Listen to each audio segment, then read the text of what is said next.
How to find previously joined Discord servers. This tutorial shows you how to recover a full history of every server you've ever joined on your Android device. First, open the Discord app on your Android device and tap your profile icon at the bottom right corner.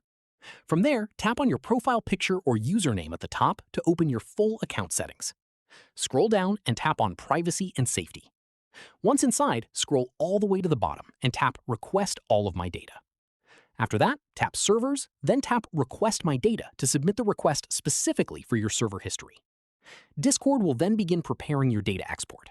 Although it says it can take up to 30 days, it usually comes through within a few hours to a day. Once you receive the download, unzip the file and look through the contents. Inside, you'll find a full list of every server you've ever joined, including their names, so you can easily track them down and rejoin whichever ones you're looking for. Keep in mind, if you still have an invite link for any of the servers, you can skip all of this by tapping the plus icon on the main screen and selecting Join a Server. Paste the link in, and you'll be back in straight away. And that's it. If this guide helped you find your previously joined Discord servers, give it a like, subscribe for more Android tutorials, and tap the bell icon so you never miss an upload. See you in the next one.